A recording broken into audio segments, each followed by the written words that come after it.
I'm real excited to talk about becoming a security architect. This is something that's been near and dear to my heart for most of my life. So, welcome. We're going to have lots of fun. We're going to talk about how to become an architect. We're going to talk about the way we're training architects. And then, like we always do, we'll answer any questions we can to help you grow in your career, whether you're our student or not. All right. So before we get started, Mike, do you want me to share anything with them, or you want me to hold off on that until later on?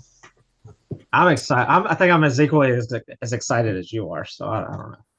I'll tell you what, if you've got something you're excited about and you can talk about it in a minute or two, that's great because that'll give even more people a chance to come in.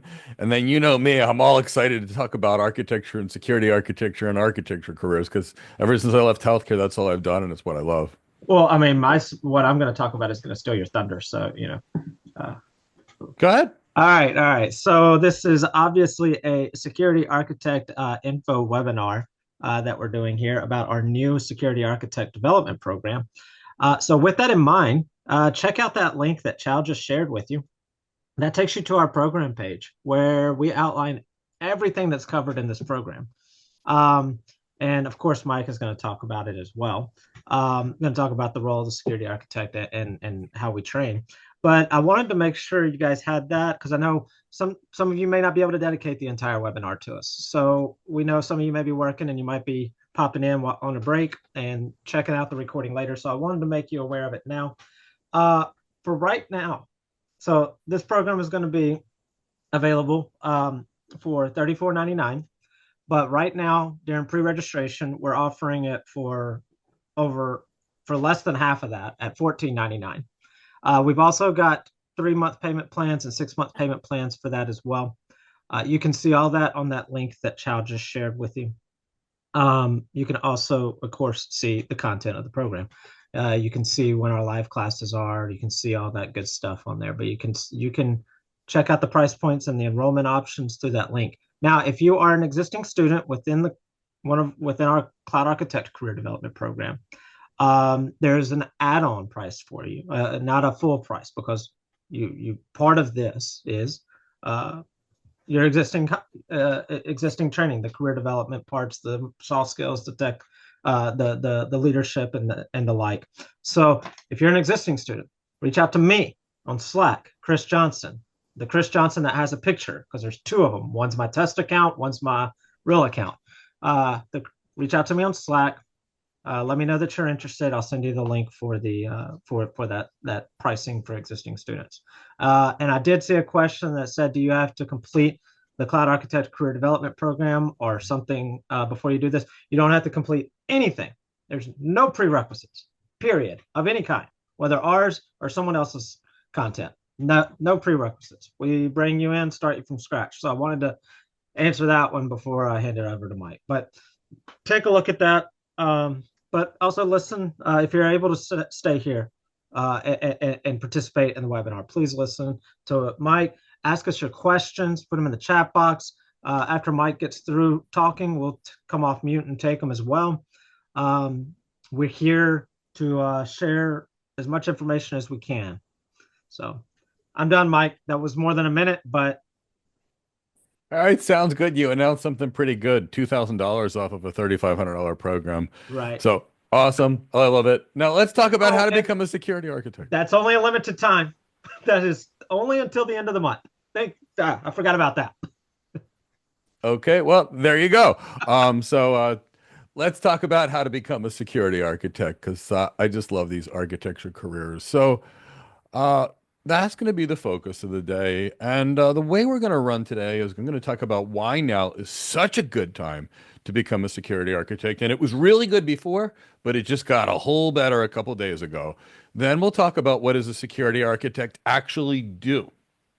Because I've taken so many people that have been security engineers and security admins and SOC analysts, and they wanted to move into an architecture job, and they didn't realize how different it was and how much they needed to learn and how much they needed to change their thinking. But that's okay. You can do it. We've done it plenty of times. I've also taken like a TV host and gotten him a major security architect job as well. It doesn't matter your background. We'll talk about the skills that you need to be a great architect, not just a good architect, but a great architect. Then I'm going to talk about the certifications that we recommend and actually teach as part of this program, our program. And then we'll talk about how we train the absolute best security architects and cloud security architects. And both, you're capable and credible for both in this training program. And you have to be able to do both in today's world. And then we'll do 60 to 90 minutes of group coaching. And if I have to stay a little later to ask questions, I actually move some things around. So, why is now the best time to become a security architect?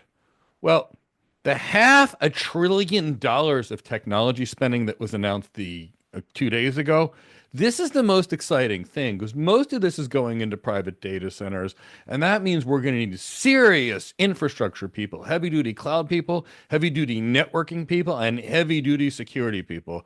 Imagine a $500 billion of AI stuff being hacked. You ever seen the Terminator movie? That could be the best thing that could have happened if $500 billion of AI gets hacked. So obviously, more jobs were created. But even before this announcement 2 days ago, let's talk about how big the opportunity is. As of 2024, the global cybersecurity workforce is estimated to be about 5.5 million people. Right now, there's a workforce gap of 4.8 million of them. So there's only about 750,000 of the people in the world that can do it when we need more than 5 million. In the US alone, if you go to Forbes magazine, they'll actually show you that there's a 750,000 jobs just for cybersecurity alone, and no one can fill them. I mean, I can find a lot of certified people, but they don't know anything about security. Now, 87% of organizations last year, until 2003, maybe it's 2 years ago, had some form of a security breach, at least one. And they stated it was because they didn't have people with the right skills, and that was also been cited by the World Economic Forum. The global talent shortage in security could reach 85 million people by 2030. And if we can't find them, it's going to be about $8.5 trillion of losses to the global economy. Again, that's according to the World Economic Forum, which right now is meeting in Davos. And 90% of organizations, according to the ISC2 or Squared, say they have skills gaps in their security teams. And 62% of IT decision makers, CIOs, CISOs, say they can't find enough people in networking and security. So that's how big the opportunity is. And if you understand the concept of a supply and demand curve, here's what the world looks like today. The average security architect salary is $229,000 a year. Feels a little low to me, but my architects typically earn more because of all the business acumen we typically train them, and a range of 183 to 292. So you can see that the security architect pays about as much as a physician or an attorney would, but you don't need to get 7 or 10 years in school, and you don't need to spend $500,000 of debt to be able to have that same kind of earnings. What I also really love about architect careers are we can't be replaced by AI. Look, Meta talked about how they're going to remove some of their engineers next year, their software developers, because AI can code, AI can figure, AI can write a Terraform script, a Bash shell script, a Windows PowerShell script.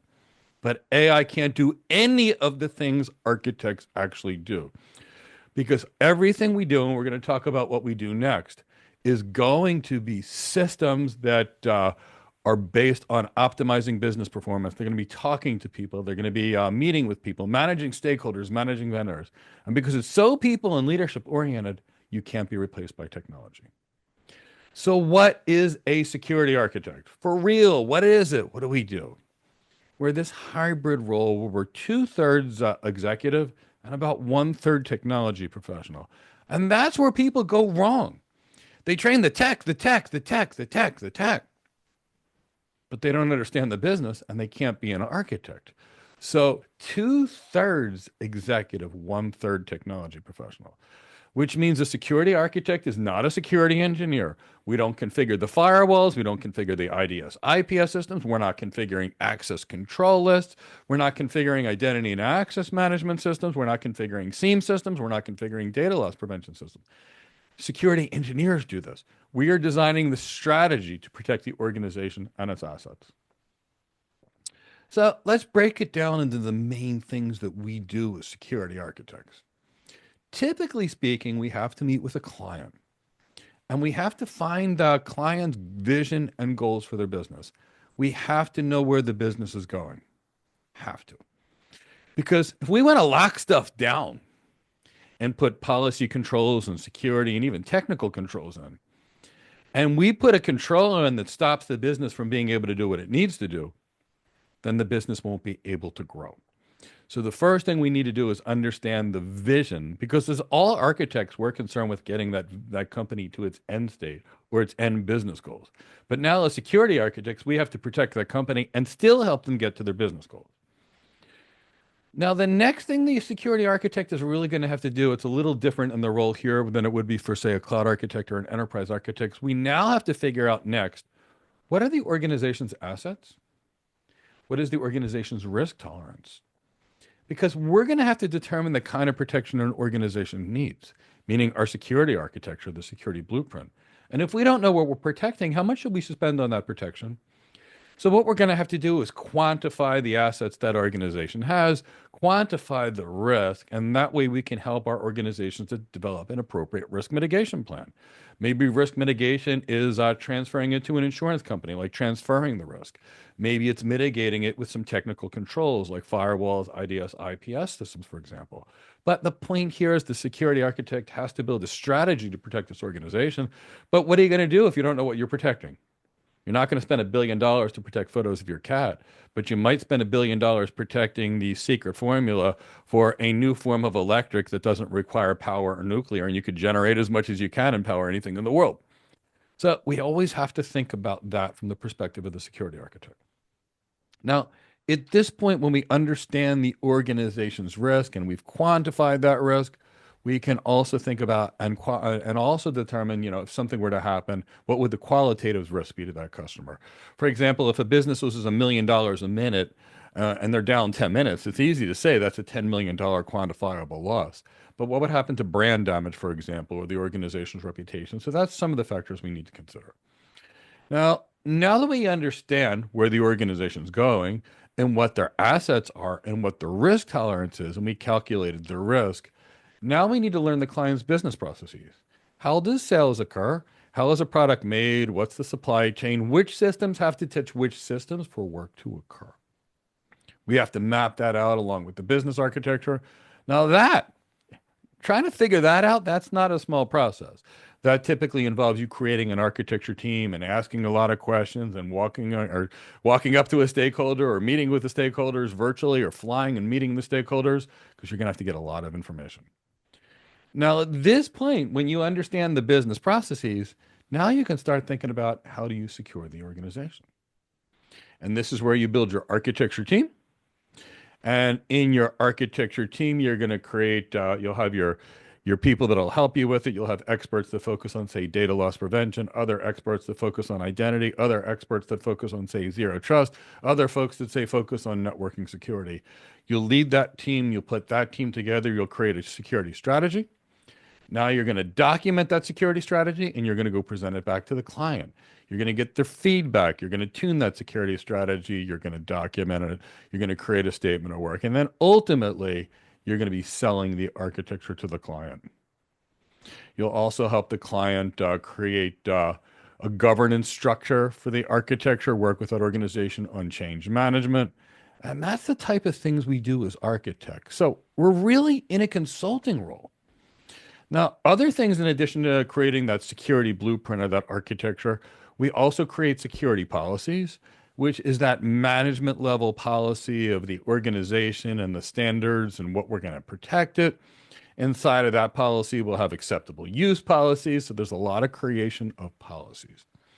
Now, as security architects, we also do a lot of creation of incident response procedures. So, for example, if an organization were to be hacked, how could we protect against this? How could we protect against this? How could we protect against this? If the organization was hacked, who comes in, who's part of the recovery team, who speaks to the press, who speaks to regulators, etc. Now, we get involved in a lot of disaster recovery and business continuity plans too. And that could be if the organization was hacked, if there was an earthquake, a hurricane, a war were to break out. So a lot of these things are part of security.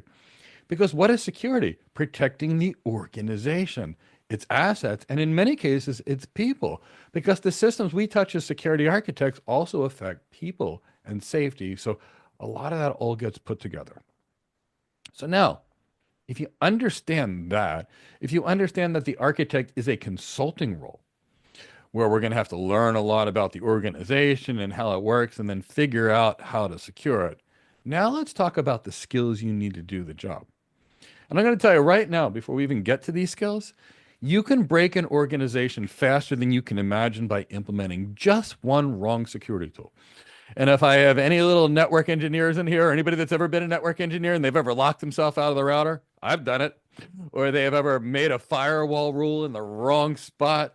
They've taken down segments of the network or websites or lots of things, and it's just so easy to do. So, anybody that really knows security knows we have to be so careful about getting all the right information and doing the proper planning.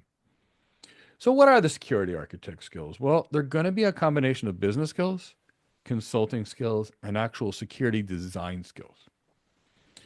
Now, about 60% of these are business skills, but the remaining 40% are technical skills. Each are equally important. If you only know the tech, you're not going to be able to help a business create a cohesive strategy and sell the vision and get the information from the stakeholders and get the business to adopt it and create the training programs. You won't know how.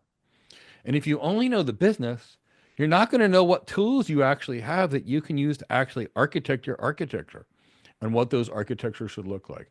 But because the business skills are what people forget, I'm going to start with them first. Now, remember, we consult, we go to a client, we talk to the client, we learn about their business, we create an architectural design as a general rule.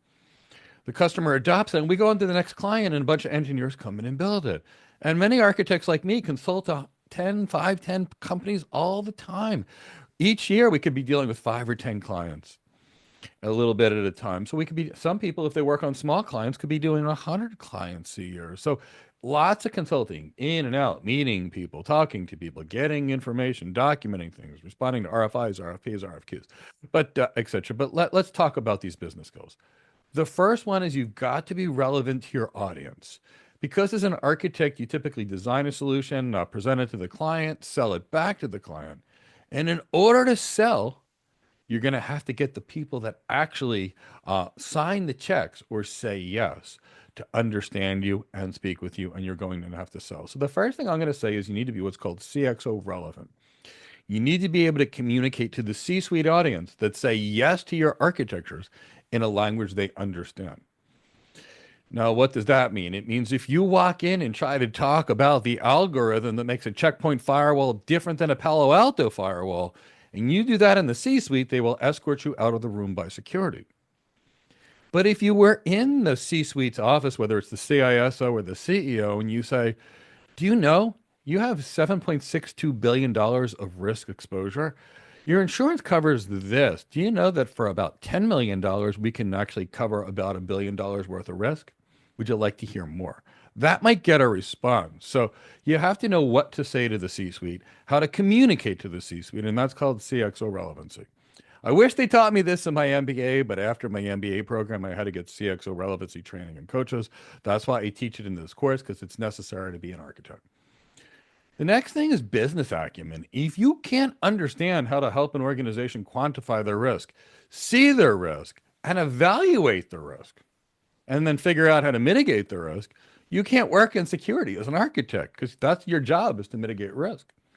And you're going to have enough business acumen and business knowledge to understand business, understand where businesses touch each other, understand how businesses operate. Because if you don't, how are you going to put a control in without breaking the business? So you have to have a lot of business acumen. If you're with us, it's included. All these skills, if you're with us, are included. If you're not with us, I recommend getting an MBA for these business skills, a master's in business administration. If you're with us, you won't need it. Now, the next thing is, as an architect, you're only as good as your team. So if you've got one person that can lead a 100-person team and another person that can lead a 2-person team, the person that can lead that 100-person team is going to get the better results. If you can, and you will, in your architecture career, need to build teams of 5, 10, 50 people, the better your leadership skills are, the better you will be in your role. You will have to get good leadership skills. You'll have to guide your clients. You'll have to guide your team. And if you can't lead them, ultimately, you will not be successful. Now, the security architect does a lot of stakeholder management. So anytime we touch security, integrate security, people get shivers down their spine because they know how easy it is to break things and how much it can get in the way of productivity of the employees. And that can cost a business a lot of money. So we have to always be going to the various stakeholders. These are people that have a bit an importance or a stake in the business. Maybe we're dealing with a company that's a multinational and they've got 10 different business units and there's basically like a president of each. The president of each is a key stakeholder there, and they may have other people like the COO that are other key stakeholders of these other businesses. So the point is there's going to be lots of department heads, lots of stakeholders that we need to address, ask questions to in our architecture, and then get them to buy in and actually support our architectures. Otherwise, they will go nowhere. So we will need to have some good stakeholder management skills. Now, we basically design, present, and sell an architecture. Now, either we work for a security consulting firm like a Cisco or a Palo Alto or a Fortinet or a Checkpoint or a security vendor, or we work for the customer, and even the end customer. I have to go to the CISO and get security budget. I have to design it. I have to create the solution. I have to sell the solution to the CISO and potentially the board in order to get them to invest in my security architecture. So no matter what, pre-sales, post-sales, you're going to have good sales skills. Now, I hope you're getting the concept that we're going to have a lot of conversations. Conversations with engineers, conversations with executives, conversations with department heads, conversations with customers to understand their journey. That means in order to do that, you're going to need very strong communication skills. Now, let's talk about some of the things you actually do as an architect. You actually give presentations constantly, constantly, constantly. And because of this, you're going to need to have strong presentation skills. And you know what? The last part of your interview is as a security architect, it's a presentation. And that's where the techies typically fall apart if they don't have strong presentation skills. So you'll need great presentation skills. You'll also need something called executive presence, which is the ability to walk in and command the room. And we'll train you on that. And you'll also have to have a good, strong knowledge of how technology relates to other technologies. So, what I mean by that is if you only know a single technology here or there, you know that technology. The architecture is the combination of the way it all fits together. So, you're going to have to understand, networking is related to security, which is how it's related to movement, how it's related to this and that and the other things. So, keep that in the back of your mind. Now, in network and in security, whether it's regular security or cloud security, there's going to be a lot of vendor management. The networking vendors have a lot to do with the security. The security vendors, it's not like in an AWS advanced security certification where they show you AWS stuff and that actually looks like it's going to be in reality. You're going to have one or two or three different firewall companies you're going to be dealing with. You're going to have some network security vendors. You're going to have IAM vendors you're going to be dealing with. You're going to have certificate vendors you're going to be dealing with. You're going to have SIEM system vendors you're going to be dealing with, data loss prevention vendors, and things like this. So you're going to have to be really skilled at vendor management. You're going to have good levels of emotional intelligence because you're going to be dealing with people. And in many cases, the people have already been hacked. And you're going to have a soft touch. And you're going to be constantly negotiating. So those are the business skills you need. Now, let's talk more about the technical skills that you would need. Well, you're going to have a good, strong understanding of risk management. Quantifying risk, understanding how to mitigate risk, understanding how to manage risk, being able to look at it and be able to determine, prioritize which things need to be risked. So a lot of that. You're going to have a very strong knowledge of network security because I'd actually say approximately 50% of security is done on the network. And what does that mean? That means ACLs on the routers. It means VLANs. It means things like private VLANs. It means things like network access control, for example, 802.1x. It involves things like layer 2 access list, layer 3 IP access list, and 4 access list. It involves things like rate limiting, traffic policing, quality of service to prioritize the right kind of traffic, making sure that only the right routes go to the right people so things are reachable by people that need it. So a lot of network security. We're going to be doing a lot of data security and a lot of things on data to make sure data doesn't leave the systems when it's not supposed to be. So like data loss prevention type strategies, being able to encrypt the data properly, making sure the data integrity is still what it actually is, protect the data's confidentiality. So a lot of work on data security. Application security will have to get involved in making sure that the organization follows secure coding principles and looks to do things like input validation in the way they do things. They're doing security check code reviews, and that security is implemented into every part of the application process the way they're delivered. We'll have to get fairly heavy into identity and access management, although there are specialty architects for this as well. But we're now going to be talking about our identity and access management systems, our single sign-ons, our federated identity and access management systems, our multi-factor authentications, our biometric authentications, and all that. So we're going to teach a lot about all of that. You're going to have to understand physical security and the type of physical security you can use to protect an organization, whether that be fences, whether that be dogs, whether that be guards, whether it be key cards, but whether it be fire suppression, you're going to have to understand a very good amount of that. You're going to have a deep understanding of cryptography and cryptography frameworks, and understanding how various forms of cryptography as well as hashing occur, understanding the types of attacks that can be done on the cryptography system, and understanding how you can mitigate those things. Things like salting hashes, for example, which of course will teach you, or using longer encryption keys. So we'll get a lot involved in that. We'll get pretty deeply involved into security frameworks. Whether they be, we'll talk about the main frameworks. You'll hear a little bit about COVID. You'll hear a little bit about NIST. And starting next month, we have a massive section coming on zero trust. That's taken a tremendous time to develop. And that will be released next month, which we're super excited about. Big, deep section on zero trust. But we get involved into all the security frameworks. We cover end-to-end security, how to design security, every component of it. And of course, you'll have security projects where you'll design your architectures, you'll present them, you'll sell them, you'll get feedback, just like you will in the real job. Now, here's the thing. No matter how much we would teach you in security, if you don't understand the underlying infrastructure, you're never going to be able to secure it. And that's a big mistake many people make, is they just learn security, but they don't understand the underlying infrastructure, the network, the data center, the cloud. Now, when you're with us, you're going to understand infrastructure security, because we're going to give you our cloud architecture fundamentals that you would typically take. And I'm going to make sure that you understand infrastructure. And you'll be designing architectures on private clouds and data centers. You'll be designing security solutions on multi-cloud solutions. And you'll even be working with other cloud architects to design the security part when you do these things. So please understand that if you want to be an architect, some stuff's going to be in the data center, some stuff's going to be in the cloud. And if you train with us, you're going to be prepared for both, because I want you to be prepared for everything. Now, security is one of those places where we actually have good certifications. I mean, a lot of the time, like cloud computing, you can take a certification that's the name of a service and how to configure it on a job where you don't configure things, and that doesn't give us a lot. But in security, we've got some good certifications. And you know what? Managers actually like these certifications. And I could tell you that if in the certifications we're going to teach, you'd get about 30 to 40% of the security you need. But we're going to give you the other 60% too. Now, the certifications we recommend and teach in this program are as follows. The CISSP, the Certified Information System Security Professional. That is the king and the queen of cybersecurity certifications.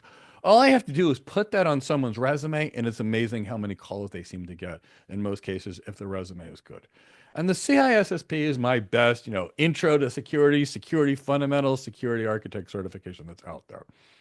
I also add the CCSP because they did a nice job, the ISC squared, of really addressing all those weird cloud specific idiosyncrasies in cloud computing. And on top of the CISSP, it's the perfect supplement. And I also teach the CISM, or the Certified Information Security Manager, and there's two reasons I teach this. Architecture, like a security architect, is a beautiful path to the CISO. And if you understand the way the CISO thinks and you're getting enough of the security things, you may get a bigger job, because a lot of my people end up and take VP jobs. And the former recently took a chief technology officer job as his first tech job out of our program.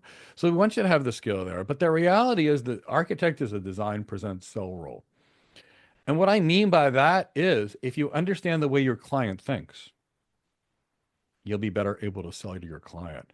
So when you learn that CISM as an architect, it's teaching you how your client's thinking, what the CISO is thinking, which will make you better able to communicate, make you more CXO relevant with them, and at the same time, help you better sell your product or solution, which will guide your client into more effective safety. And the goal for us is always making our clients safe.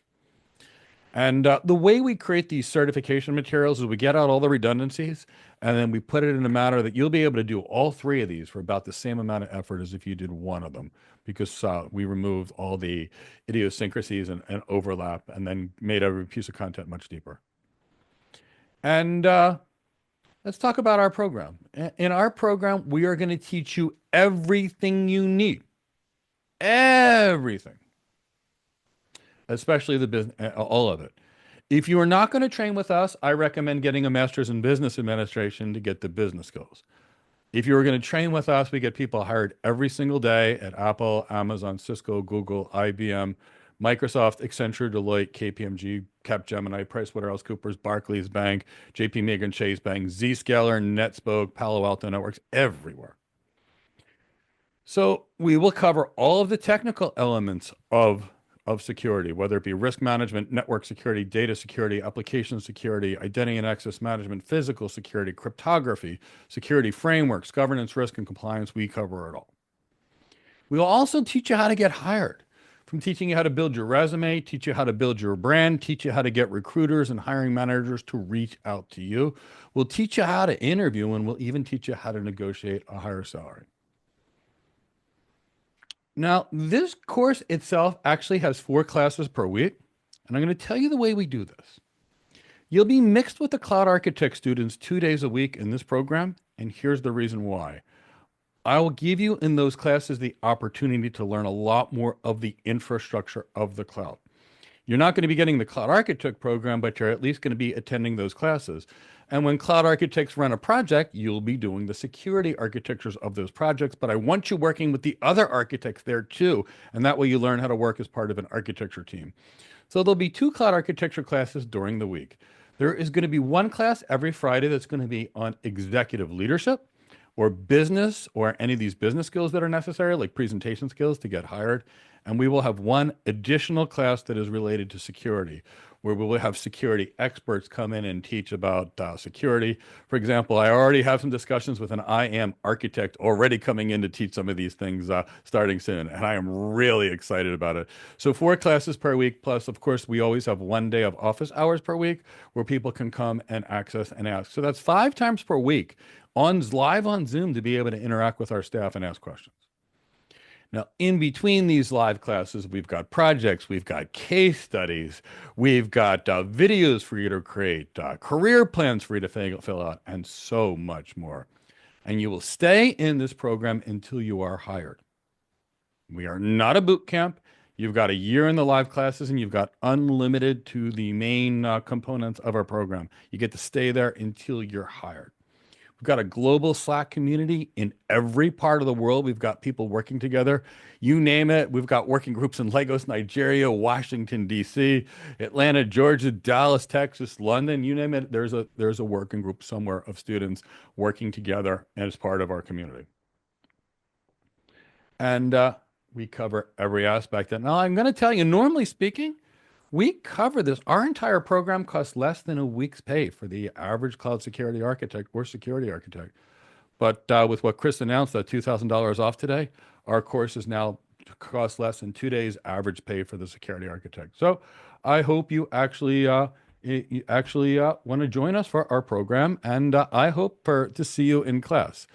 Now, at the same time, I'm going to bring in Chris here. I want to start answering questions because I want to do anything I possibly can.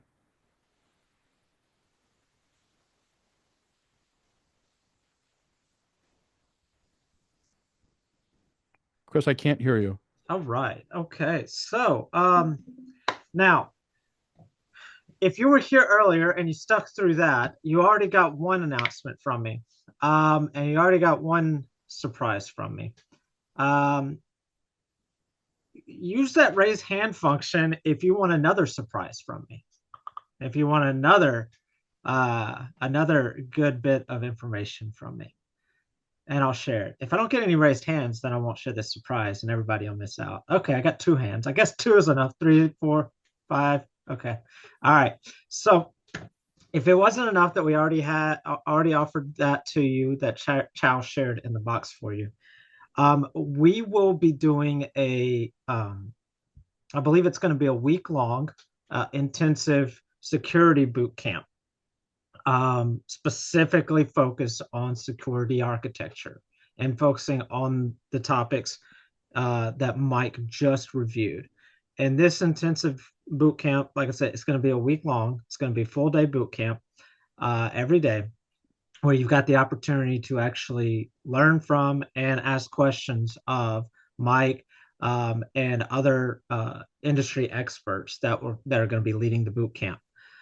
Now, for what does that mean for you? That means that we're going to offer that to the first 25 people that enroll uh, during this pre-registration period will get access to that boot camp. So we'll be sharing more details about that after the webinar, but we wanted to hold that to right now to share it with you guys first so that you guys had the first opportunity to take advantage of that. So if you happen to be an existing student that's messaged me, you get you're good, you're okay. So you fall into that. If you enroll, you'll fall into that category, because I know I sent a message back to you saying I'll share the details with you once the webinar is over, because I can only do so many things at once. So but yeah, so we're going to have a intensive security week-long workshop that we're going to make available to the first 25 people that enroll in this security architect program. All you don't have to do anything extra. You just have to just enroll, and we'll get the notification. You'll be added to the list, and we'll share the details about that once we have everything set in stone.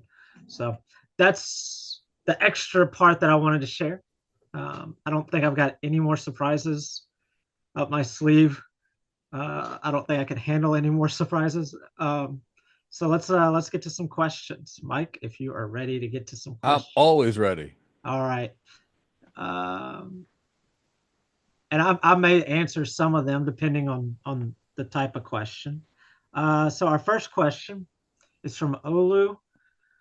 They ask, how long are the live classes? And for the technical classes, how in depth do we go for technical discussions? How long is the training for? Oh, So I'll answer the longness. So the class sessions themselves are 2 hours, and the access to the live classes is for at least 12 months. Um, and so that's that part. So I'll let Mike address the depth of the technical classes, or so the this is context of it. the security classes are a specialty architect, so they have to get pretty deep into security. So, it's really funny because I train a lot of architects, and when they finally get their jobs, they say, Mike, why did we cover so much tech? And I say, what do you mean? And they say, we covered all this tech. And I write statements of work, I give presentations, I go sell, I do this, I lead large teams. And why did you give me so much tech, Mike? And I say, because you had it past that interview, right?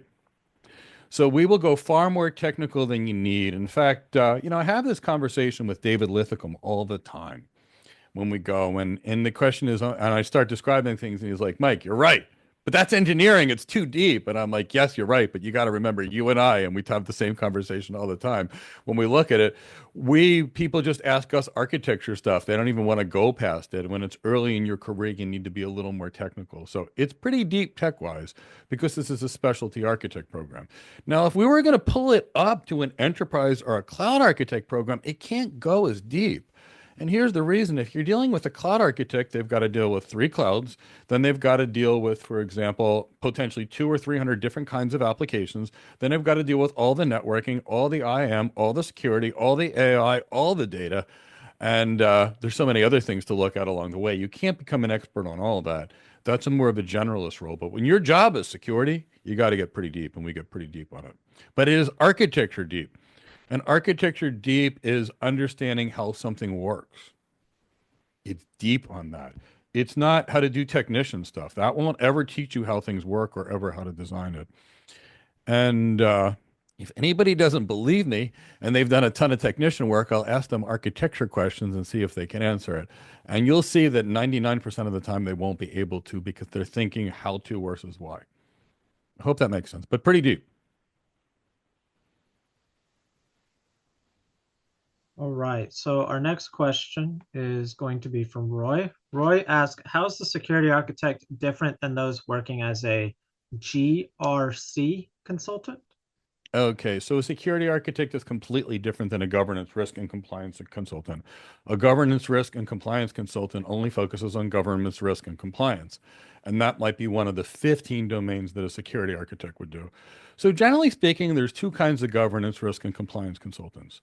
There are either attorneys that also specialize in IT governance risk and compliance. They typically get like a CISSP and they have a law degree, and I went to school with some of them. They do really well. But otherwise, governance, risk, and compliance consulting is very low paid compared to a security architect because nobody's interested in the governance, risk, and compliance. And the only people that can truly protect you and safeguard you are people with law degrees. They can truly read and interpret these things. So when anybody else doesn't have that law degree background and they're in governance, risk, and compliance, they don't typically have the ability to do enough of the job to be able to look at that big picture perspective that the attorney would be able to, as well as the nitty gritty. So it's a very different job. They're both consulting roles, but this is a bigger job. The architect's more about optimizing business. The governance, risk, and compliance person's all about checking boxes to make sure you meet some legal things. So you can almost look at the architect as the finance person that's creating a design to enhance business performance.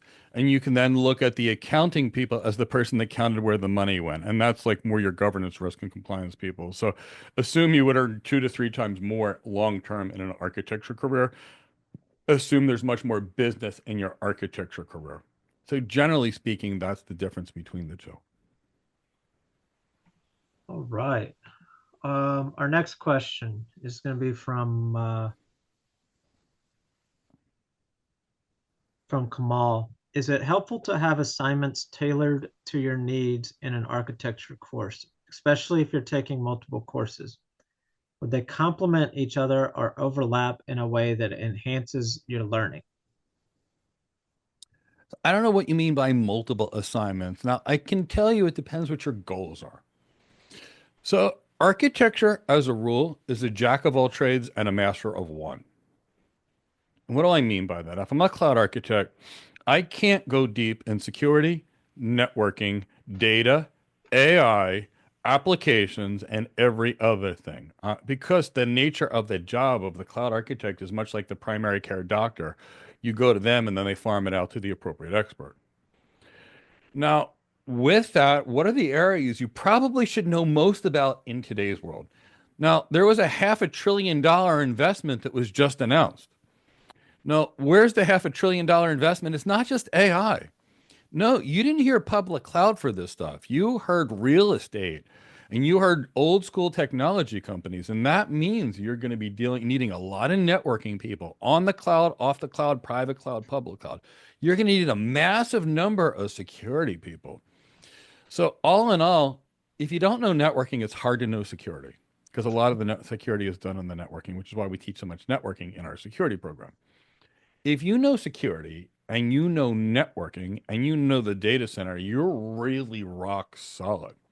But at the end, Kamal, I'd say you should still pick one and it should be your biggest focus. Pick one and put 80% of your effort in there, but those other things that you learn will be very valuable as long as it's architecture. Just don't go down the engineering path and start learning to build stuff because it's not going to teach you. It'll teach you how to build stuff, but it's not going to teach you how to design it. And I know you, so I think you understand what I mean. All right. Now that Alonzo is unfrozen from the great white South Texas tundra, I'll let Alonzo take over and let him bring in a couple of the questions for us. Well, thank you so much, Chris. Everyone, yeah, we've had a couple of systems issues now that we've thawed out. Everyone is resetting their systems, but I'm back on track. I'm here to answer your questions with Mike and Chris. So we're going to start off next with Courtney, and let's take a look at what that question is. Courtney is asking, I noticed some job postings are looking for security or cloud engineers with architect skills. Do you think this is the future or just some companies trying to save a buck, Mike? This is not the future. This is not companies trying to save a buck. It's a bad job description. Yeah. We have a VP of Amazon that wrote why the job descriptions are so bad. So, two things. One is I've never in my entire life seen an accurate job description in technology. Two, we have Amazon VPs talking about why the job descriptions are so bad. So, let's say I work at a provider and I want to hire a cloud architect. Here's the first thing that I do. I call HR and tell them that I'm hiring a cloud architect. And you know who writes the job description? HR and finance people. Do you know what HR and finance people know about cloud architects or security architects? Zero. So then you get a job description that is absolutely garbage. So you ask cloud architects, and I can tell you what happened because of these stupid, ridiculous job descriptions that were cut and pasted. And I don't often call things stupid, but because these job descriptions were so bad, they literally, the CIOs actually published an article on what do we really want in a cloud architect. And Gartner asked the CIOs, and here's what they said. We want someone that can lead the cultural change for cloud adoption, someone that can develop and coordinate a cloud architecture, someone that can develop a cloud strategy and coordinate the adoption process. That's what they said. Engineers don't touch. There's no architects that touch. And if you do, you will instantly be relegated to engineering. And so there is that. Now, I'm not going to deny that I haven't seen cloud engineer jobs posted with a cloud architect title. And I'm not even going to deny that one time back in 2001, I received almost a $200,000 network architect job for a company. And I got there on my first day and they said, Mike, we don't want you to be an architect. We want you to be an engineer. We called you an architect because that's the only way we could pay you over $200,000 a year. And I said, well, then it was nice to meet you. I shook their hand and I walked out the door and I left because I wasn't going to be an engineer when I was an architect. So no, they want architects. Don't worry about it. And, we've got lots of articles on it. My team actually posted the CIO magazine article where the CIO said, this is what I want. Nope, not a trend. Not at all. Okay. Canis, I'm sorry if I'm mispronouncing your name. So, Mike, their question is, how is a cloud architect different from a security architect? A cloud architect designs the end-to-end solution, inclusive of data, voice, video, security, AI, uh, all the applications. So it is a high-level architect. Kind of like when you go to your family doctor and all of a sudden you go to your family doctor, you've got a sore throat, they give you an antibiotic. And then the next time you go and they say you have high blood pressure and they go send you to the cardiologist and the cardiologist focuses on your heart. And then you come back to your primary doctor and then all of a sudden your blood sugar is high. So they send somebody to an endocrinologist to rule out diabetes like that. So the cloud architect is the coordinator of everybody. The security architect's focus is security, which means they have to go much, much deeper on one thing, more focused on security, less focused on the end to end. Next question is from Edens, and I think this is a robust question, Mike. So I'll break it down. If we just signed up for the Cloud Architect Development Program, as I have, how would we effectively go through this program? Do we study it afterwards or simultaneously? And then I'll So share the next. here's what I would do if I was going to add it, if I had cloud and security as a specialty. I would do it like when I was in the university. So for example, you'll have two cloud classes per week, one executive class per week, and one security class per week. Should be no big deal for you to do them simultaneously. Each one will build on the other because there's infrastructure on both sides, and security is so pervasive. Now, would the average cloud architect need to go to this depth? No. This is for a security architect or a cloud security architect. You could work in any company that's all data centers. You can work in any company that's got three clouds. I hope that actually makes sense. And then let's see, I understand Chris said we don't have to learn anything before starting the security No. program, but do we do both? I'm pretty sure I'm following what you already answered, my cloud and security at the same time. Also, how do we get the bang for our buck?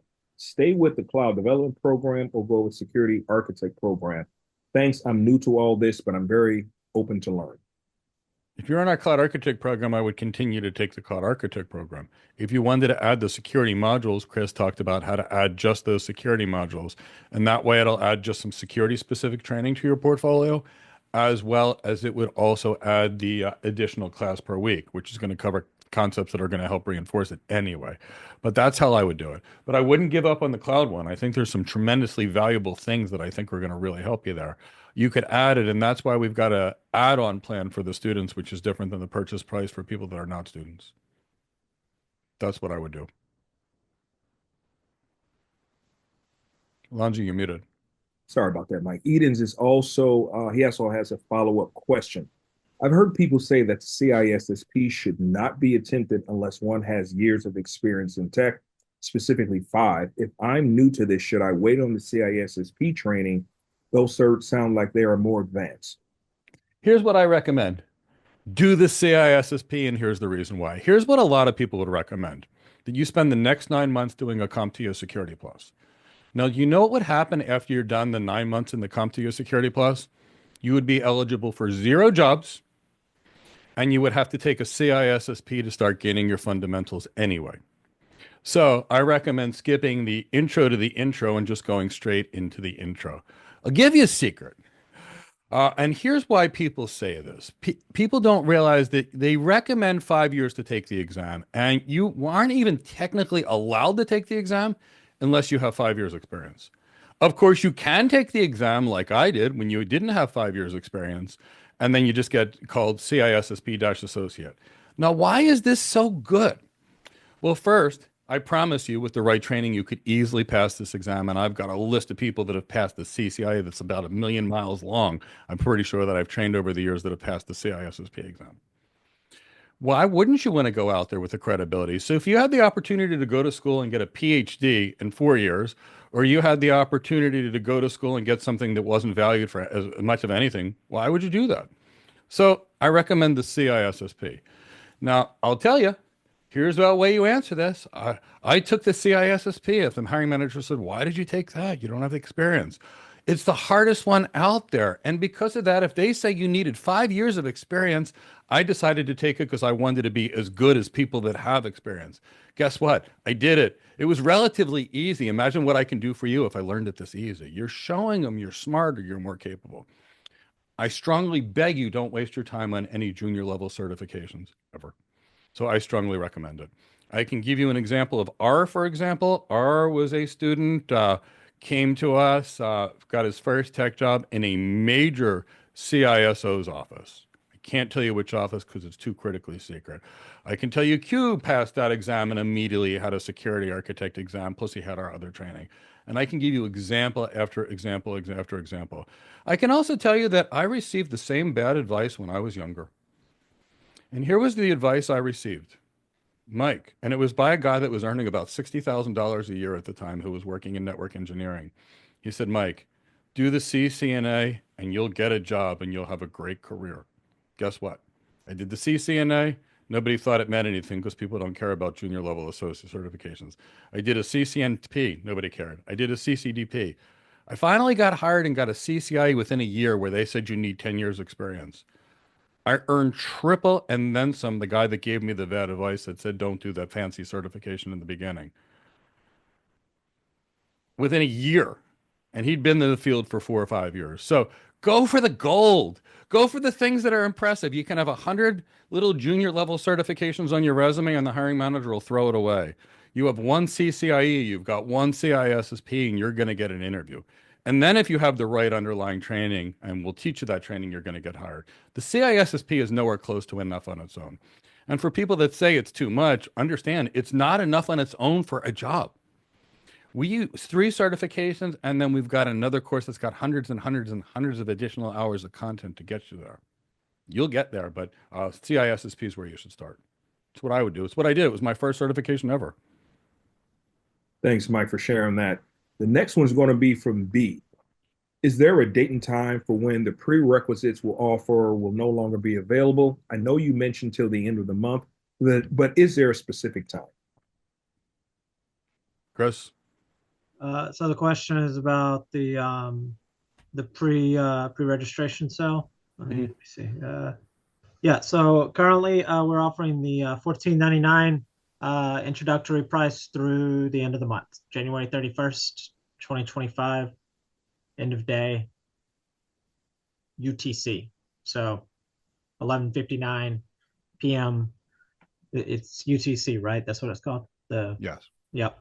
Um, so depending on your time zone, if you're 5 hours plus or 5 hours minus, calculate that in to figure out uh, the end of the end of that time frame for you wherever you're located. I think we're -5 right now in the Eastern time Yeah. zone, We Mike. usually, So yeah, we're GMT yeah, minus so five. Yeah. right now for us in Florida, it would be 7 p.m. Eastern time uh, on the 31st.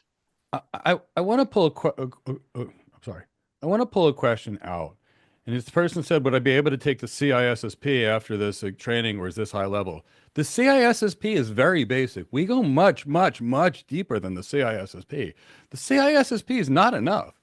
The CISSP is my favorite intro to security. It's not enough. This is a security architect training program. Kind of hope that one helped. Mohammed, let's see. For security architecture, Mike, is the information similar to the topic with cybersecurity? Can you repeat that question? Okay, I'm trying to rebuild the sentence. I know it may not be his first language. For security architecture, can be information similar to the topic with cybersecurity.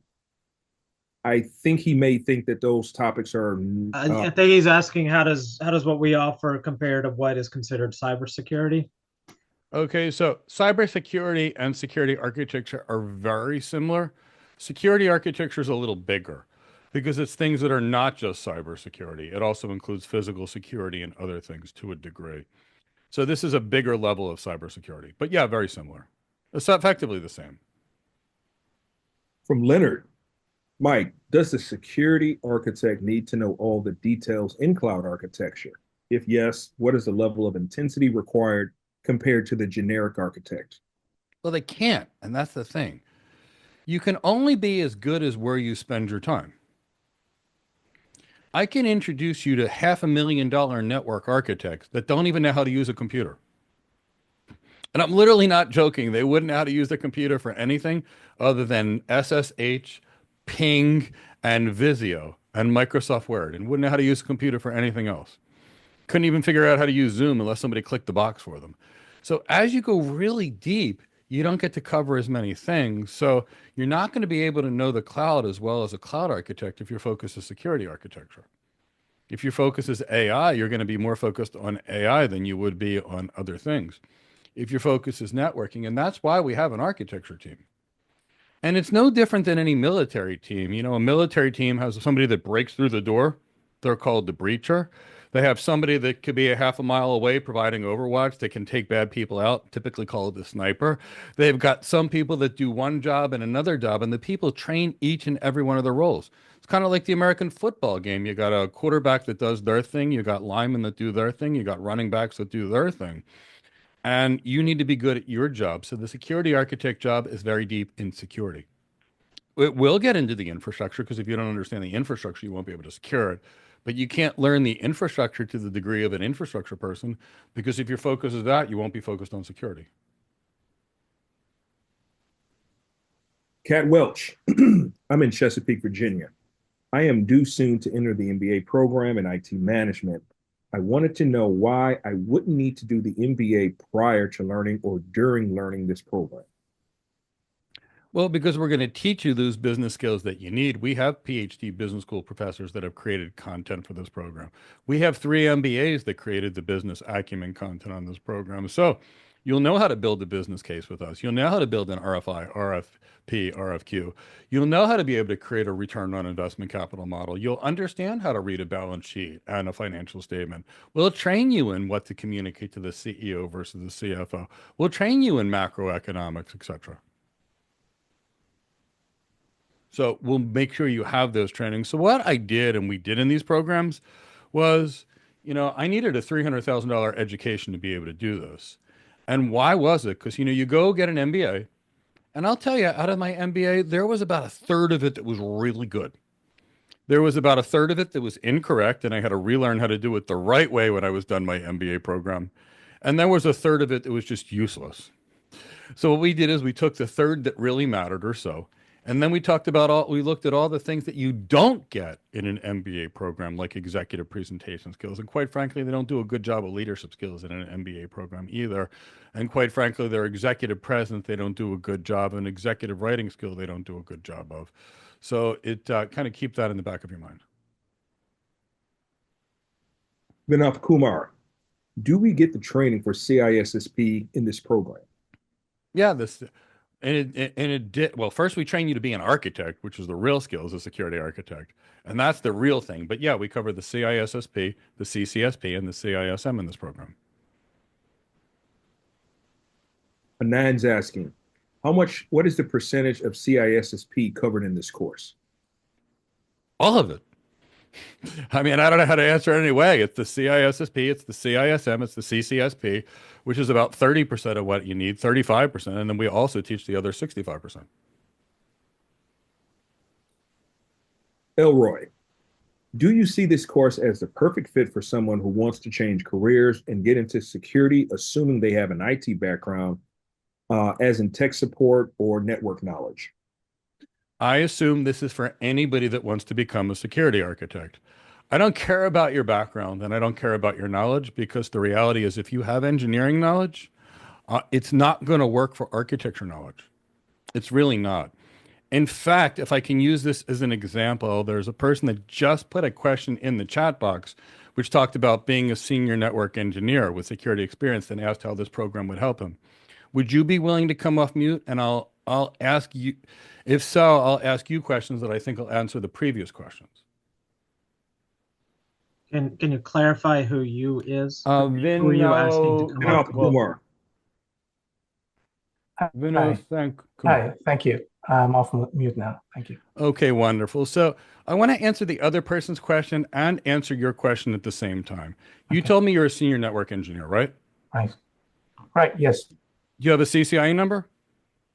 No, I'm not a CCIE. Okay, I have a just CCNP. Yeah. okay, just out of curiosity. I'm a network engineer and I love it. Yeah. So I don't necessarily expect you to be able to answer these questions, Uh-huh. but I just want to use the difference to show that engineering does not show architecture. So I'm going to pick something in engineering. If you wanted to create a network backbone and guarantee 40 milliseconds failover over a course of say 300 routers, what would you need to do? What type of routing protocol would you do? What type of signaling protocols would you need to do? What kind of path would you need to set up? Would you be able to answer that? Not, I will not be able to lay out everything, but And that's okay. The reason I'm saying this is network engineers like you, I guarantee you can configure BGP, OSPF, EIGRP, whittle yes. your way in and out of the routers, right? Yes. So Right. the point is you work on routers every day, but what would it take to create a single area OSPF or ISIS backbone? And then inside of that backbone, turn on, say, label switching protocol, and then create some RSVP, SVP signal at MPLS tunnels, and then create a primary and a backup MPLS explicit path. Just wouldn't be things that a normal network engineer would know how to do, because that's in the realm of a network architect. If I asked you at the same time, how would you design your demilitarized zone for a web application? And I know you've configured firewalls, but it's going to take more than that. Would you know how to do it? Um, yeah. Yeah. As you mentioned in the firewall. Okay.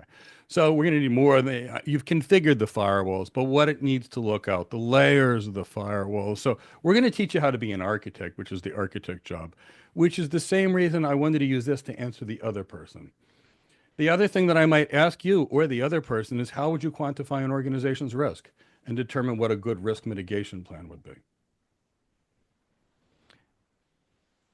And I know you know how to configure firewalls. I also know you know how to configure IDS, IPS systems and VPN concentrators. And I know you've got good skills. But I'm just trying to show you and the other person, if you've got engineering skills, it doesn't help you with architecture. It helps you with engineering. That's the good news here. But I will tell you this, if you've been an engineer before and then you learn to be an architect, that's when you get massive salaries, $300,000, $400,000 when you've got a good engineering background before you get these architecture skills. So we will teach you and both of you how to be an architect, how to quantify the organization's risk, how to manage the risk, how to assess their end-to-end solution. And that means looking at their network, looking at their compute, looking at their vulnerabilities are there, looking what the ethical hackers are telling you, quantifying the risk. Does that make sense? Yes, that's perfect. And Okay. how does it, if I'm moving from an engineering level to an architecture, how this program, in landing a job, does it needs this kind of like years of experience as an architecture, like performing an architectural job, or just the It's not years of experience. It's what happens when you go on the interview. So Jennifer E. got hired by JP Morgan Chase, and it was her first tech job ever. Naformi got hired in Manchester, UK as a CTO recently as his first tech job. Michael Abraham today just told me just got his first solutions architect job. And again, he was a college student, just graduated. He just informed me today, Chris, you need to reach out for him. He wanted to talk to you. A person recently in Israel just got hired by AWS. We gave them our interview training, and it's their first architect tech, but it's not their first tech job. They worked in a military unit or something like that. Mhm. So, that's really the key. I mean, it could be R who got hired as a security architect. It could be 22-year-old, 24-year-old Delroy Batt, who we trained and got hired as a security architect at CDW. Or it could be Ivan Tamba, whose first job was an architect. Or Lenny, our video editor, who got hired by Citrix or Arrow Electronics, a division of Citrix. Or Pierre D, the sailboat operator. It's not your experience, it's your capabilities. And that's the thing. I got my first principal architect job as in networking in less than 9 months. No, wait. I was a lead architect in 9 months on Wall Street, and about a year later, I was a principal two architect over at Comcast, and then right after that, I was a principal architect at Riverstone, and then I went straight to Cisco. So it's really your skills. So got lots of track records of getting people good architect jobs, and if you've got engineering, great, because there are things that you will know tech-wise that will truly help you. There are, Thank you so but much, Mike. That's you're great. welcome. Good. I'm glad I was able to answer that. And the first person whose question that I answered, I hope I answered your question that it doesn't matter if you've got engineering or not. We're going to start you at the beginning, and we're going to make sure you're great. That's all I care is that you're great by the end. It's not where you start. Okay, back to B. How do you bypass the barrier to entry when most architect jobs I see on the market are asking for 3 to 5 years of experience? Because nobody really cares about 3 to 5 years of experience. So I'm going to give you a secret. So for my receptionist in my medical office, I want 5 to 10 years experience. For the fry guy or the fry girl at McDonald's, I want 3 years experience. Chris, you used to run a hotel. How many years experience did you want on the front desk clerk that answers the phone? 5 years of experience. 5 years experience.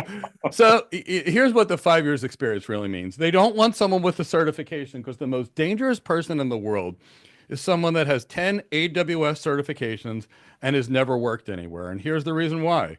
They don't know what they should use or what they should not use. They have no idea of what the rest of the world looks like. And all they know is, oh, this sounds cool and exciting. Now, if you actually understand all the technology, now and you can understand how to solve a customer's business problems and you have the skills, they'll hire you. I can give you some more examples. So I didn't mention Richard F. He now is working at Booz Allen Hamilton. He came to us. He worked for a bank, but not in security, but that's just what he's doing now. I'll tell you, Jeffrey went over to Calient as his first tech job. His last job was some kind of geospatial imaging kind of thing.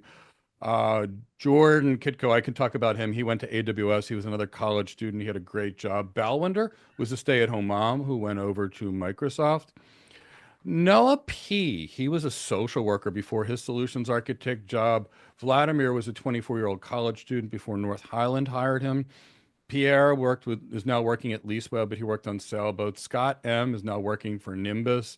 Al L. Got his first job as a senior solutions architect at Deloitte. That was his first job as a senior solutions architect at Deloitte.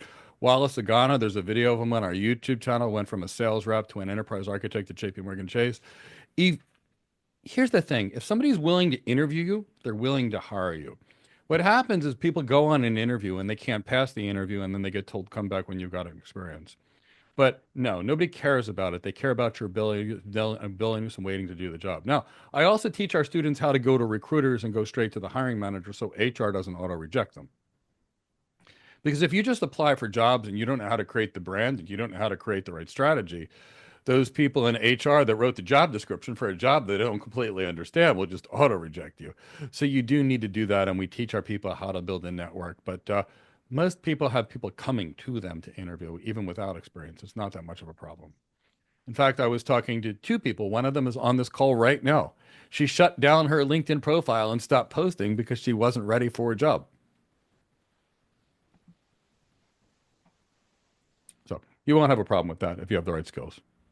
And to be clear, the reason you didn't say why. The reason why is because too many people She was, were reaching out. yes, too many people were reaching out because she was waiting to develop the skills. Because you don't want to go on an interview unless you have the skills to do the job. Tanisha is asking, as an InfoSec cybersecurity analyst for the Department of Defense, DoD, do you think this class would help me grow into a salary or not? Do I think it can help you grow in a salary? I think this quick. If you're working right now as an Air Force jet mechanic, I think this can add $150,000 a year to your annual salary. No, those are If you're two working, different people, Mike. oh, what was This that? is from Tanisha.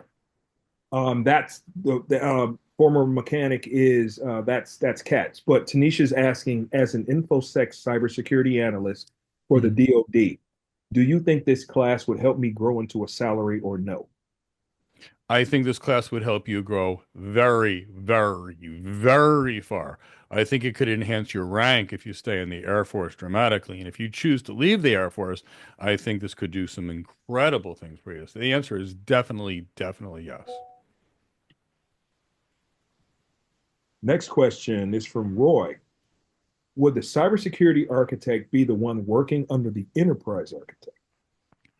Yeah, so ultimately, the way the architect world goes is at the top, you've got your chief architect, which is usually an or CIO, which is an enterprise architect. And then typically speaking, underneath them, you'll have like your platform type architects, like your cloud, if you want to call it platform, your cloud architect, your network architect, your security architect, your AI architect, etc. But there are times where you'll have a cloud architect in that lead architect position, and then the security architects and IAM architects, and then AI architects and data architects and network architects under them, depending upon how the organization's structured. I've trained some people where they're kind of doing this cloud and enterprisey role, like David Lithicum and I would do. We could be a cloud architect or enterprise architect, and you wouldn't know the difference. We'd be doing the same enterprise architect job. So I hope that kind of helps you. And if it doesn't, please feel free to ask more. I want to help. Let's see. Sarabi, it's good to see you, Sue. What is the executive class and how is it different from the regular class? Oh, so Sarabi, that's something we're going to talk about tonight. That is an accelerated cloud architect program that also includes much more executive training, much more business training, and it's also going to be taught with David Lithicum and me as the two primary instructors of that one. That's something we'll talk about tonight, Sarabi. Olu, how long roughly would it take for one to become proficient to start applying for jobs and feel comfortably to actually do the job? So it all depends on everyone else. I'd say typically about 8 to 12 months to be able to be hired and ready, but it all depends on your aptitude. And here's what I mean by this.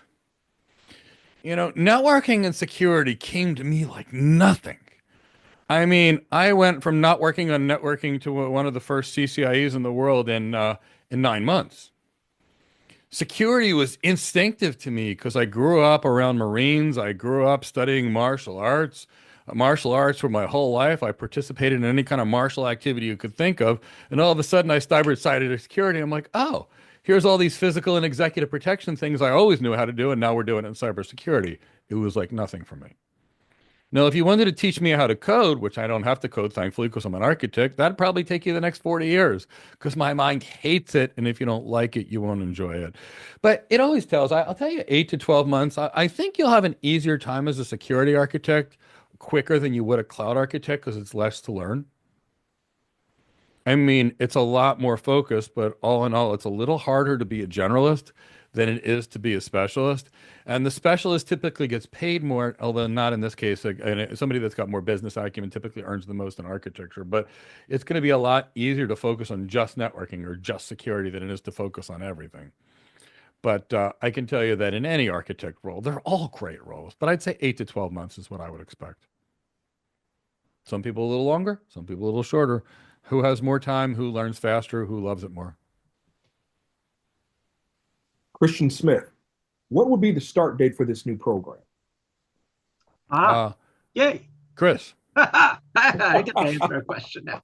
All right. So the security architect components are going to go live on February 17th, and which is a Monday. The live security specific classes will begin. I'm not sure what that Thursday. Hold on. Do. Thursday the 20th. Oh, my parents' anniversary. Okay, nice. All right. So I may or may not be teaching to be there for that class, but so the security architect content for on demand will go live on Monday, February 17th, and the weekly Thursday security architect classes will begin that week as well. Now, because this is part of there are additional parts that are not just security focused. We've got our intro to technology, we've got our career development, we've got all those components as well. Those are available immediately, so that anyone that enrolls can begin on those pieces of content immediately. So the security specific content goes live the 17th of February. Everything else, as soon as you enroll, you can start accessing that content. You can start accessing the daytime the two cloud architect classes that Mike referenced earlier. You can start accessing the Friday soft skills class that Mike referenced earlier. You can start accessing those before the security component goes live. So, um, yeah, so that should answer that question. All right, gentlemen. Thanks. Thanks, Chris. Jim Weaver, what is the cost to add on the security architect program? Jim, send me a message on Slack, and I will share that details with you and any existing cloud architect career student. Um, Send me a message on Slack, the Chris Johnson on Slack with a profile picture, not the Chris Johnson on Slack without a profile picture, the one with. Uh, I will get it if you send it to the one without it, but it may be like Take a little next week longer. or 2 weeks next time I go and test something, because that's my test account. So send me a message on Slack.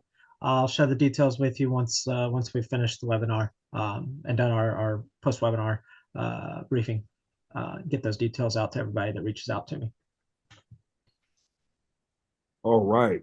Evans, forgive me if this question has been answered. I am already signed up for the Cloud Architect program, but my main aim is to become a cloud security architect. Do I have to sign up for this program differently? Same answer that I just gave to Jim. Shoot me a message on Slack. We'll go over. I'll answer any questions that you might have, um, and make sure we get you in the right direction.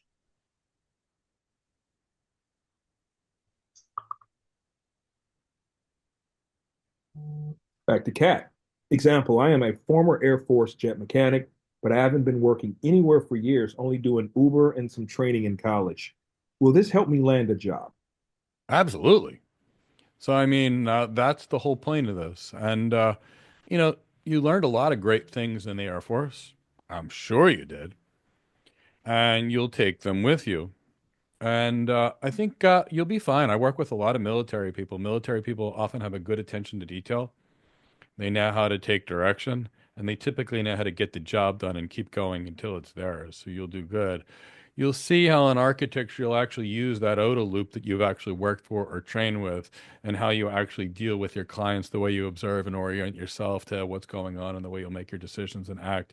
And it'll come out very frequently in cybersecurity.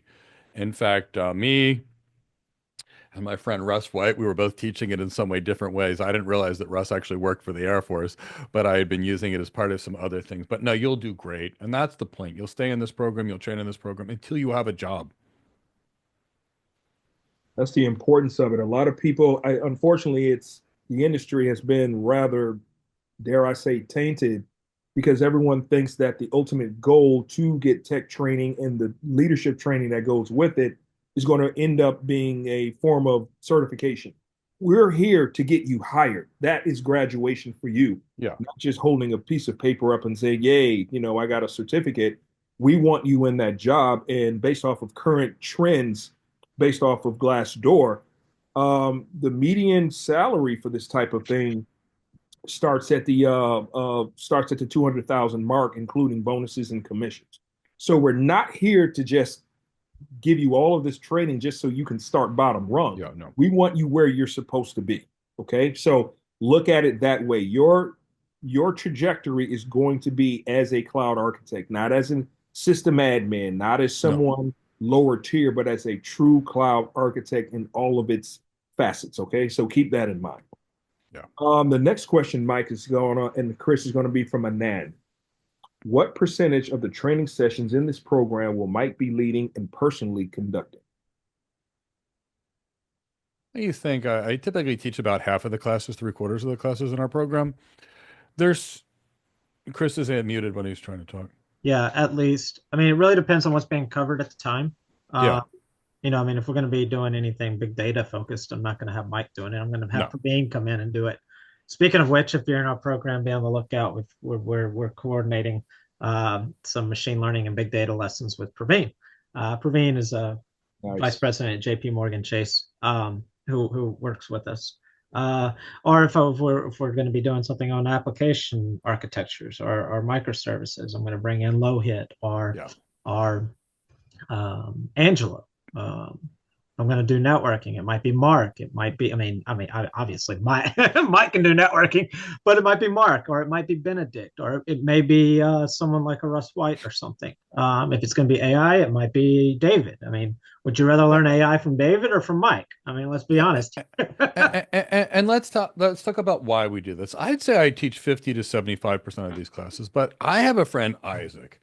Isaac spent his whole life as an IAM architect. This guy knows all the idiosyncrasies and the weaknesses of every biometric, every authentication system known to man. When it comes to IAM, Isaac, please come in. When it comes to networking, I could do it, or I could have a Russ White. When it comes to AI, David Lithicum, who is Deloitte's chief cloud strategist that's been working on AI since 1985, is who I use. Sometimes we have the PhD business school professors come in that teach an MBA program because sometimes they do it better than I would. But I'd say I teach about two-thirds, three-quarters of these classes because I love teaching these classes and it's just my passion. And one of the things about it is that everyone who is teaching a class outside Mike's parameters are actual architects. They do have the Yeah, of experience course. and the competency that goes with it. So you're not going to have someone who, X this, X that, Yeah. they use these prior job titles as a flex, if you will. These Yep, are yep. people who actually have been there and done that so that you know that you're getting experience training. Yeah. Yeah, and if I'm going to want to bring if I need to bring somebody in to teach you about macro and microeconomics, I might bring Dr. Johnson or Dr. Long in. Who better than business college professors to teach you about economics? I mean, right.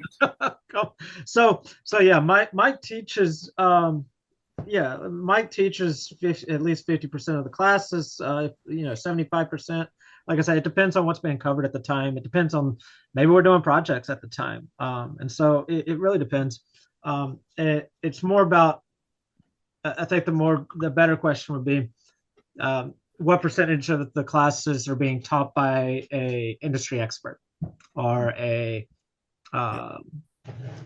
someone that should be teaching it versus somebody that shouldn't be teaching it? And the answer to that is 100% of them are taught by people that should be teaching them. Yes. 100% are being taught by people that Fortune 500 companies would bring in to teach that topic to their staff. Tech to branding to business. We got it all. And we've got people. And if they're not, it's like the VP that came over from the cloud company that talked to our students about hiring our students, or the director from AWS who came in and talked to our students about why he liked our students. It's stuff like that. Yep. So.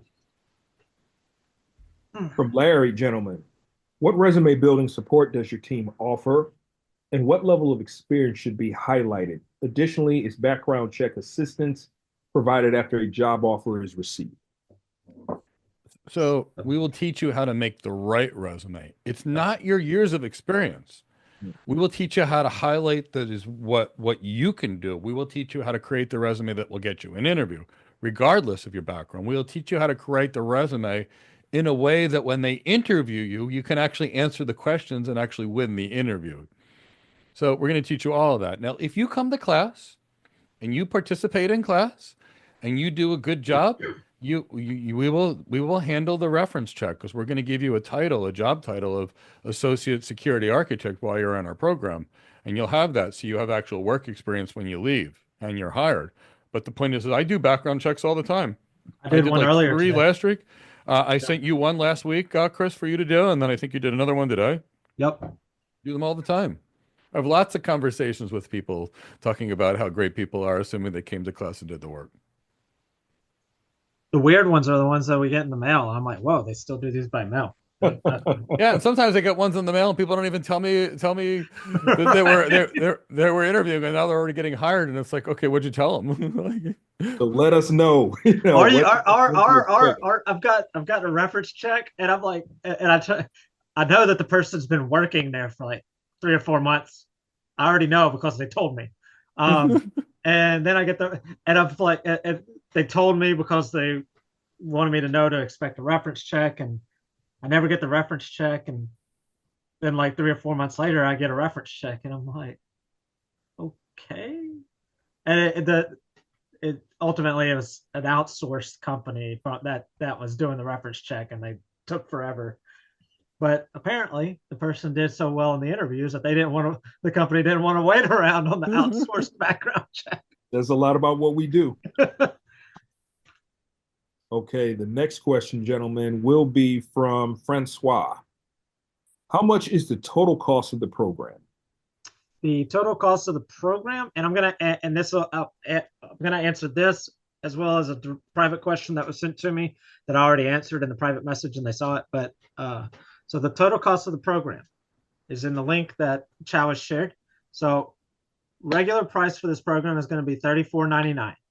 There's also 3-month payment plans and 6-month payment plans that break that down. Right now, until January 31st, we're offering it for $14.99. And then, of course, 3-month and 6-month plans that break that out into smaller amounts. That is available until January 31st. Also, included in that, for the first 25 people that enroll, they'll also get, and it's not listed on that page yet, but you're going to get the first 25 people that enroll will get access to our week-long intensive security boot camp. We'll be sharing more details about that after the webinar. Yeah, right, Alonzo, you missed all the surprises earlier. Yeah, that is a sweet deal. Right. So all of that is included in that price that you see there on that site. Now, there was a question that was sent to me privately that I already responded to, and I want to answer it here.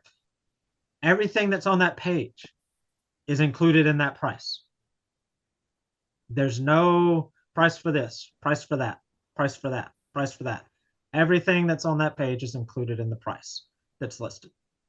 So all the technical competencies, all the security competencies, all the career competencies, all the leadership and executive competencies, everything that's listed on that page, the live classes, the class recordings, everything that's listed on that page is included in that price point. So I thought that was a good opportunity. I was trying to figure out where to answer the question that was sent to me privately without interrupting the flow, and I thought that was a good place. They're tied together, the price point and everything being included. So hopefully that answers the question. Right now, until January 31st, available for $14.99.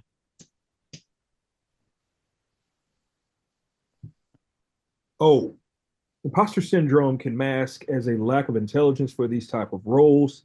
What would you advise as a means of test to figure out if someone is cut out for this type of work? Well, let's talk about anxiety versus imposter syndrome. Can you come off mute, Grant? Because I have a way that I can assess this. Because whether it's imposter syndrome or whether it's something else. Because usually when people think it's imposter syndrome, it's actually not. Yes, Hi, O Grant. How are you? pretty good, pretty good. How about yourself?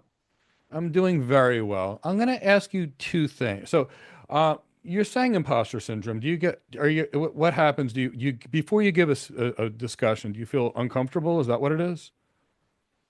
Uh, lack of confidence. Second guessing everything that you're doing. Okay. So what is it, the field that you've been studying at where you feel you have some imposter syndrome?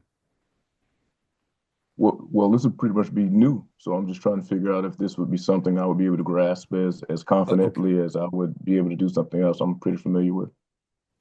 Okay. So the reason I was going to ask this is normally when someone has imposter syndrome, there's two reasons. 90% of the time, they have imposter syndrome because they're uncomfortable with their knowledge. And as soon as they get the knowledge, they're very comfortable. In which Huh. case, in that situation, I ask the person to give me two things. Tell me about something that they know about, that they know best, and see if that comes out clear, and then ask them something that that they're concerned about and see how that comes out. Because if you know something well enough, you'll be able to explain it simply. Now, I will tell you that there are many people that are nervous in front of speaking to others. In fact, you want to hear the scary statistics, and that's one of the reasons this job pays so much because we speak so much to other people. Most Americans are more afraid to die, statistically speaking. I mean, more afraid to give a presentation than they are to die. So if you feel a little uncomfortable, it's fine. I'm going to tell you that not only when we put this course together, not only have I been coaching presentations and making people do this, but here's what I also employed. I used to practice internal medicine prior to moving into tech about 25 years ago. I'm a nurse practitioner. And I found that if I could learn cognitive behavior therapy and work with it on my patients, they would have reduced anxiety. Now, cognitive behavior therapy, how you take a negative thought and redirect it to a positive thought, is being used by Navy SEALs. It's being used by Olympians. It's used by all kinds of special operations warriors and the medical community. I actually have some training on that in this program to help deal with speech anxiety and interview anxiety.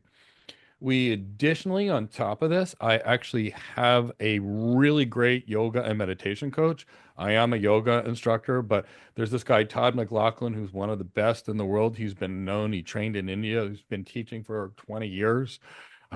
He's been my yoga coach for 18 years now. He actually created yoga and meditation things to deal with anxiety and pre-stress frustration as well. So the key is if you were wondering it, but we do have ways to deal with anxiety. We do have ways to get people used to comfortable. We have various breathing things. We use box breathing like Navy SEALs. So we can get you comfortable doing this. That I'm not so worried about because we pulled techniques from a lot of things. But the imposter syndrome is usually because someone's not ready. In fact, I'll tell you what I did, oh Grant, on my first network job. I can tell you what I did. I was panicked and I had the absolute worst imposter syndrome. I got my first job. I got hired as a senior engineer. Everybody that I was going to be with was going to have 10 years experience, and I had none because the previous day I was practicing internal medicine. And all of a sudden I was terrified. I begged my wife to get a second credit card so I could buy everybody lunches, dinners, and drinks to buy their friendship so they would like me before they figured out I didn't know anything. Now, the reality was is each day I got home, I read, and about 2 months later, I was actually teaching the rest of the people I worked with things, and my imposter syndrome was gone. But if you're with us, I don't think you'll have imposter syndrome. I think you're going to learn. I think you're going to be great, and I think we're going to teach you how to work around those anxiety challenges and how to better manage stress, and I think you'll have a good life. I'd like I'd like to add something in about the imposter syndrome here. So, Okay. um, not so much about the imposter syndrome, but the confidence part. So, Yeah. assuming you've got you gain the knowledge and you gain the experience or the competency or whatever it might be. Um, how do you build that confidence? And that's one of the critical things about our program. We put the way that our program is set up is that you're forced to interact with people. You're forced to interact with other students. You're forced to interact with us. And that inherently, if you take advantage of those opportunities, it helps to build that confidence because during the course of that, you'll be solving problems and addressing and developing solutions and answering questions and all of these things with other people and not just in your head or off of a piece of paper or off of a screen and just answering it to yourself. Because that's not going to that doesn't prepare anybody for the real world where you actually have to deal with other people. Um, so just that alone, that interacting with the other people in the program is critical to building that confidence, because you're not the only person that's ever come to us starting off new. That's where most people come from. And so they've got to they have to build that confidence, and the best way to do that is to use their knowledge with other people. So Yeah, and the thing to remember is, Cool. as humans, we're not born knowing how to do anything. I mean, literally nothing. I mean, I watched my cat figure out how to open a door when I like the day after I picked her up from the cat adoption agency. Animals are born with instincts. Humans won't survive 3 days on their own as babies, not even 2 days. So the point is, we have to be taught everything. Nobody knew how to fly a plane. Nobody knows how to fix a plane's engine when they're born. Nobody knows how to be an attorney, a cloud architect, a security architect, an AI architect, an airplane pilot, a physicist, or even drive a car. In fact, even learning to drive a car, I terrified my family because I wasn't exactly the most coordinated kind of character in the world as a kid. But the point is we can all learn it, and I know you'll be fine if you get the right training. And we go way above and beyond to make sure you've got more than you need. Because here's the thing. When we prepare and when we're calm, we use what's called the prefrontal cortex part of our brain, the thinking, the logical reasoning. When we get stressed, this good part of our brain shuts down and the amygdala kicks in, and that's responsible for freeze, fight, or flight. So we teach people how to control their emotions for those reasons, but also as you learn, as you develop, as you grow, you'll be calmer, and then you won't be getting stressed by these things. And at some point, they're just normal. At some point, I'm just used to doing billion-dollar architectures. They don't stress me out anymore. The first time somebody handed me something like this, and I was like, it's like $1 billion. What do you expect me to do with this? I don't even know how to talk to these people. Can you give me 80 people to go figure this out? And that's what I did. I built a team of about 50 people, and we figured it out. So we'll make sure you know how to do the job, but we'll also make sure you know how to create the team and lead the team. So you're not trying to figure this stuff out on your own, because you shouldn't be trying to figure stuff out on your own. Thanks for sharing that, gentlemen. Next question, let's see what we have, is going to be from Michael M. Hello, I can see TOGAF is included. So wondering if the SABSA or SAB-SA will be part of or at least touched upon as well. No, we will not be touching upon that architecture framework. So why did we pick TOGAF? Because 80% of the world's major organizations use it if they're going to use any enterprise architecture framework. So we picked the biggest one. We don't really need to cover enterprise architecture frameworks and security architecture. We actually have our security architecture frameworks. But we already have the TOGAF training available for other architects. And it also kind of could help you in the long term, meaning that you have your security architect role that you do for a couple of years, and all of a sudden one day you want to move into a chief architect, and having some of that understanding of architectural frameworks would make it a little easier for you. So, and it might help you come up with a more systematic way of thinking. So, I don't care what framework you use, NIST, Zero Trust, COBIT, it really doesn't matter. It's what you know as the architect. It's kind of like a martial art. Look, I've studied a lot of martial arts. At the end of the day, jujitsu is not better than Kempo, which is not better than Krav Maga, which is not better than Muay Thai. It's the martial artists themselves and how they apply the tactics and the techniques. And that's why the best martial artists don't really, hey, like, I learned a little of this, I learned a little of this, I learned a little of this. This is my primary. Jack of all trades and a master of one. That's architecture. Okay, gentlemen, the next question is going to be from Tanisha. Can we start with the cloud security architect course, or do we need to start with another course first? I am ready to sign up. Depends on your goals. If your goal is to become a security architect, that is going to be the only course you need. If your goal is to be a cloud architect, the cloud architect course is going to be the only one you need. If your goal is to be an enterprise architect, that enterprise architect class is like these courses stand alone. I have some students I've been working with that realize that maybe having some specialties of security in addition to cloud would be really good for them, and it really would be. And we are so deep in security as is in our general architecture classes compared to normal cloud computing organizations. In fact, one of my students was interviewing at a major cloud provider, and they had to give one of their interview presentations for a solutions architect job at this cloud provider. And the student actually presented our demilitarized zone that we were teaching them on how to secure the really critical web app. The person started to go over the security on their interview and they stopped him. They're like, I get it. You know security better than me. Now what would you talk about? And it was like the end of it and they loved it. And that was just for a cloud architect thing. They shut down the interview because the security was so good. So because we love our security and we teach so much of it, I just keep also, I have specialty careers like security architecture and AI architecture. I have general architecture careers like cloud architect and enterprise architect, but the security architect is all you need. From Tanisha. I think I already did that. Okay, let's see. Eric, what do you think of the ISSAP, the Information System Security Architect Professional, still from the ISC Yeah. squared You know, organization?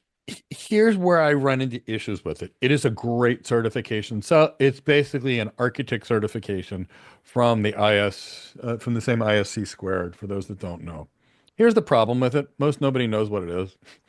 Mhm. So what you're really looking for is a certification. I'm going to make it very clear. You are never going to learn your job by taking a certification. You're going to need way, way, way more than in a certification. The certification, the point of it is to get you an interview. And then getting hired is all about you, your attitude, your communication skills, and your skills for the job and whether they want to work with you. So the point of the CISSP is to get the interview. The point of what we teach you is what is going to get you hired and paid more. So I like to stick with the CISSP, the CCSP, and the CISM. It's the same reason I like the CCIE, even better than the CCDE. And here's the reason why everybody knows what that CCIE is. So all you have to see it is you just put it on your resume, and 1,000,001 people literally call you like vultures trying to hire you. And then you can prove to them you're an architect, not an engineer, or whatever you want it to be. So that's the reason I like the CISSP. It is not a bad certification. The one you're referring to, it's a great one, but I don't see a point to it. Now I'm going to give you some more secret sauce. As you progress in your career, do you really want to know the difference between your pay? It's your business acumen and your leadership skills. In fact, I mean, if you look at the average job that requires strong business acumen, it pays over $550,000 a year. So personally, and I can show you statistics and jobs that are in this field, all of them in tech for the most part. If I had a choice, once I made it to security architect world and I made it to security architect royalty, and that kind of thing is what I did, immediately I bumped up my executive skills and my leadership skills because that's what's going to raise your pay. That's going to get you more respect, and that's going to get you more stock or restricted stock units, and that's going to get you moving up into your career. So that's why I don't go there. I get the certifications to a point, and you know it's going to reach this in your career. You're going to reach a point in your career where your certifications actually work against you. So when I was at Cisco and I was in an extreme executive architect role, I was a chief architect for an entire vertical. And a vertical at Cisco is a bigger business than five and six businesses put together. And when I was in this chief architect role, my manager said to me, Mike, can we take the CCIE and CISSP off of your business cards? Like, huh? What? You kidding me? And my manager says, do you want to be seen as an executive and a C-suite consultant, or you want to be seen as a techie? So that's why we teach the ones we have. It's a good certification, but in architecture careers, at some point they have the certifications reach a point of diminishing returns.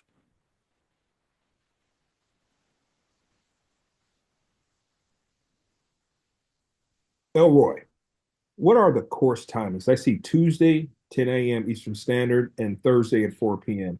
Are there any weekend timings for those whose timings might not be best suited? There's a Friday to 1 to 3 p.m. class that you did not list there, which is typically during lunch. So a couple things. One is every one of these classes is recorded if you can't be there. No matter what we do, there's never going to be a great time, and here's the reason. We're going to have students in this class from the US, from Europe, from Africa, from the Middle East, from Asia, from Australia, New Zealand. So we try to rotate our classes for the most time. The evening class that we will be having, and Chris can talk about that. But the two classes during the day are going to be cloud main classes. The one on Friday, that 1 to 3, that's going to be the business piece. That's going to be pretty important to attend. And then the security focus class is going to be in the evening. I Yeah. think Chris and I are planning Thursday. So yeah, let's answer that one. And this is also answering Larry's question as well, Alonzo. So Larry and Elroy asked basically the same question. So we've got the Tuesday 10 a.m., Thursday, and Thursday 4 p.m. Cloud Architect classes that will be recorded. And then we've got the Friday 1 p.m. Soft Skills executive class that will also be recorded. And then on Thursday evening at 7 o'clock will be the Security Architect focused class. All of these and all the times that I gave are Eastern time zone. So those will be adjusted to the time zone that you're in.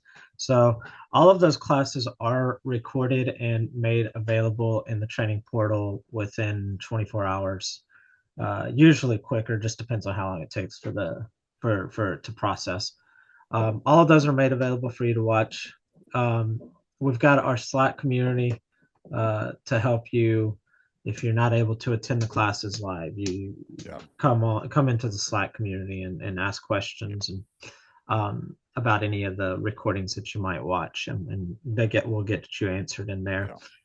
Even if and then of course we've got people that if they can't attend an entire class, they may pop in to the class for 15 or 30 minutes, or they may watch it in the background, or listen to it in the background while it's happening, and then take the opportunity to ask a question in class if it pops up. We've also got people that have never attended a live class that take advantage of the recordings that have been successful. We've got, if you go on our YouTube channel and you watch the videos from, I was going to say Coyote, but it's not Coyote. It's the other one from Atlanta. Yvonne. I want to say Jordan. Yvonne. Sorry, they all work at AWS. Yeah, a lot of the AWS people. Yeah, but if you watch the video from Yvonne talks about how he never attended the live classes, but he would listen to the class recordings or watch the class recordings while riding the bus to school every day. Because he was attending college at Georgia Tech and had a 45-minute to an hour bus ride to and a 45-minute to an hour bus ride back, and you get a whole 2-hour class session done on a trip. And that's what he did, and he was successful. So so all of them are recorded and all of them are made available to you, and the Slack community is there for you to be able to ask questions or pick other people's brains about something that you might have seen in a video. So hey gentlemen, this is going to be from Curtis. Are those first slots filled yet? Where would you get the security boot camp? We'll share the specific details about the boot camp after we're through here. I don't know if the slots are filled. I've been here on the webinar. You guys are the first people that know about it, and so we wanted to make sure that y'all knew about it before anybody else. That's why it's not on the website, because we didn't want other people to see it. We wanted y'all to see it first. You guys got first right of refusal. So exactly. So I'm not sure. Now I'll go out on a limb here, and Mike can give me a hard time. If for some reason we get off of here and there's more than 25 people that have already taken advantage of it, then if you were here in this thing right now and you're number 28 or 31, I'll say, Mike, we're letting them in there. I mean, anybody that joins while we're here, and even within 30 minutes, afterwards. Beyond that, it's probably going to be full. I don't know. I'm not checking. I'm here. I basically teach classes, create content, and Chris runs all that stuff in the back. And, Yeah, and and I'm so normally I'm grateful for not on Chris. this, so I could Yeah. actually normally answer that question. But You know, the part of the team is creating a team. Me, all I want to focus on is getting students hired and training people because that's all I like. So thankfully, Chris does that stuff and understands that stuff. So let's keep getting questions because I love answering questions. You got it, gentlemen. Okay, Adrian Flores, what's up, buddy? Do you have a link to the Zoom call after this webinar? There is a Zoom call after this session, correct? well, if you're talking about class is at 4 o'clock and the link is in the training portal. If you're talking about the webinar about the executive architect program that is at 7 p.m., an hour after class ends, um, you might have received an email about it. If not, I'll put it on Slack for you. Webinar, yeah. Yeah, if you didn't receive it by email, I'll put it on Slack. Um, again, once the webinar is finished, just because I can only do so much at once. From Tanisha. Tanisha's worried about the timing, and she's wondering if someone could message her the link to sign up to her personal email. Oh, the link for the training portal, but the enrollment page link. Okay. Uh, what was the name? Because Tanisha, I'll have a list of registrants, so I've got the email if I've got the name. that would be Tanisha Hudson, Chris. Okay, I'm gonna highlight that. I think she said she signed up. So Okay. in the chat box. Okay, yeah, she's good. Okay, our Okay. next question is going to be from Nitu. What is the add-on cost? I'm not an existing student yet. So the add-on cost is for existing students because there is some overlap in the program. So we wouldn't make our students buy multiple things. So if you're not a student, it's not applicable. Yeah, for non-existing students, the link that we've shared in the chat box. Maybe we need to share that again. I'm not sure the last time it's been shared. Will be the link for you.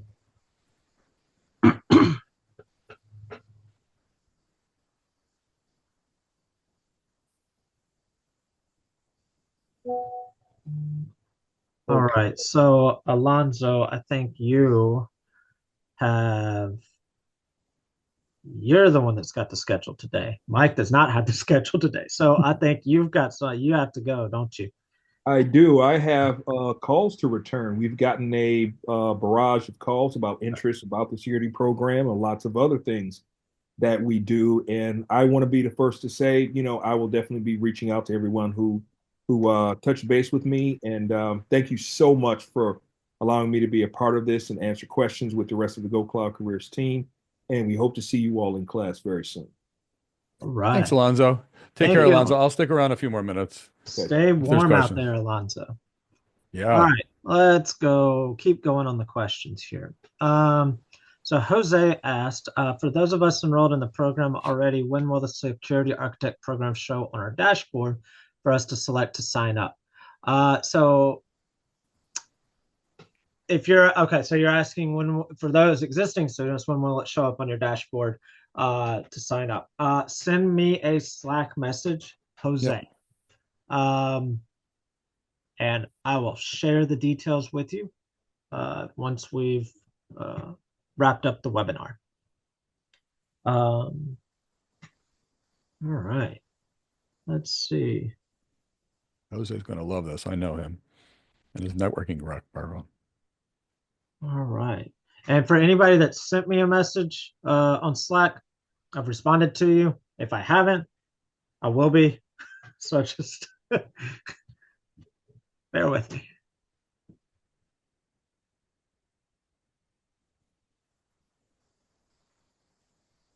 All right, let's see. I think that was the last question we currently have. Does anybody have any last questions? We want to make sure we answer any questions that we've got. Chow has just shared the link in the chat box again for everybody. I know if you're like me, you hate the way the Zoom chat box goes because it on my side, it keeps moving them around. But that link is there in the chat box. Take advantage of that. This introductory price is available through the end of the month, July. I keep wanting to say July, January 31st. Um, it's so cold. I want it to be July, Yeah. but it's available through January 31st. And for the first 25 people that enroll, you'll also get access to our intensive security boot camp that we will be doing coming up soon. We'll be sharing the details about that after the webinar. We haven't made those details available publicly because we wanted all of you to have the first opportunity to take advantage of that. So take advantage of that.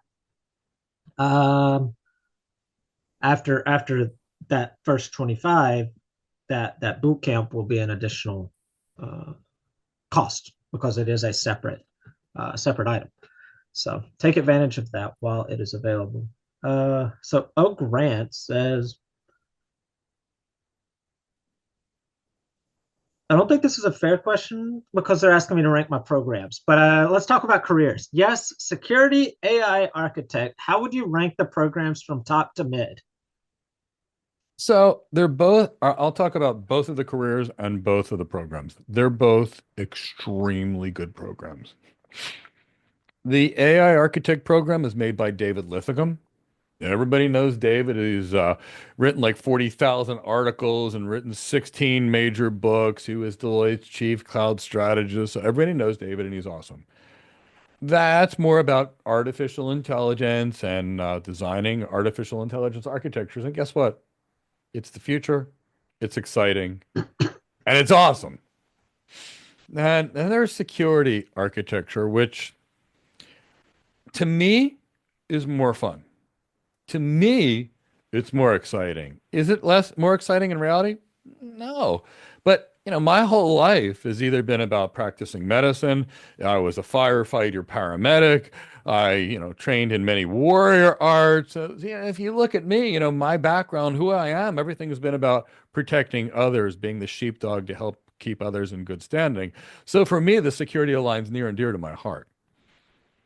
And I can tell you now, I can tell you in the world of AI, there's really no valuable certifications whatsoever. I can tell you in security there are. So, that the fact that we actually have some certifications in the world of security that'll get you an interview is actually a good thing. In terms of shortages of people, massive, massive, massive shortage of both of them. Can't find security people. Can't find AI people. Honestly, truthfully, can't find a cloud architect and network architect either. We can find 1,000,001 certified people, but people that could actually do the job, it's near impossible to find one. So I'd say either. If you're going to ask me, my personal preference would be security. I bet you if you ask Chris, it'd probably be AI because Chris is really more of a data-driven person. So it's going to be what you tend to like. Yeah, I was going to start it off by saying it depends, but Yeah. that's my favorite answer of all time. Uh, all right, all right. So if you've got any more questions, let us know. Um, we are more than happy to answer them. If you're a current student, make sure to send me a message on Slack. I'll get back to you. Uh, I'm going to be manually responding to each person, so it'll take me a moment to get through everybody. Uh, but I'll be getting back to you with the details of where to find that add-on option for you guys. Um, if you're uh, new, we look forward to working with you. Chow's just put the link there in the chat box again to the enrollment page. You can see everything that's included in the program, all the topics that we cover. You can see the days and times of the classes that we're offering.